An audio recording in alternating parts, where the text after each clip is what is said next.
What do you do when you've given writing your all for over 35 years, then you fall sick with no chance of living your dream out? Do you keep writing and hoping to be discovered?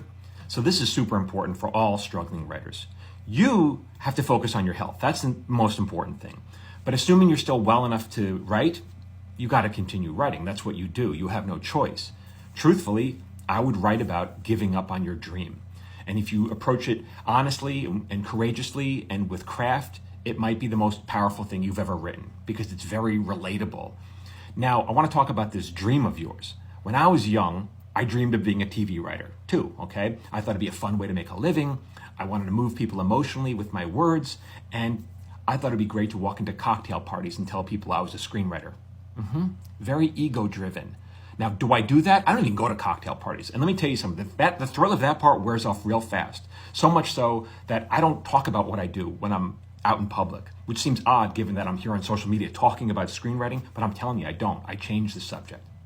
Now, as a television writer, I might write a show that gets seen by millions and millions of people, but I write it and then they watch it home, alone, in their living room. I don't know what's going on. Are they laughing? Are they crying? I don't know. I assume they like it because they're going to watch more episodes, but I'm not there. I don't experience it with them.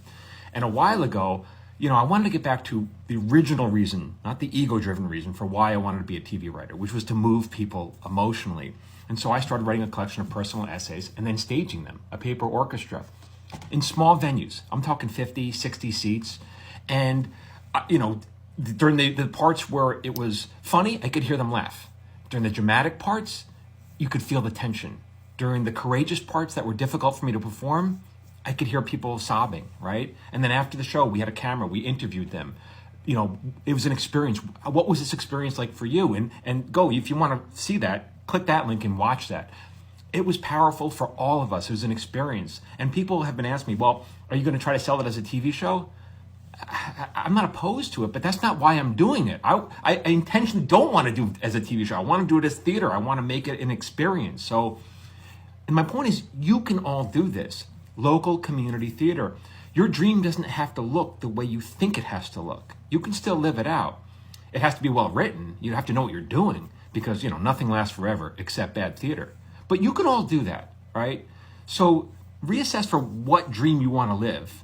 And then go for it, right? Now, once a month, I'm doing a free webinar to talk about stuff like this. If you want to get on it, click the link. The link is in my profile. I hope to see you there. About an hour long with a Q&A during it, so you get to ask me questions live. And we go into depth on stuff like that. I think will really help you along your way. I hope to see you there. Click the link.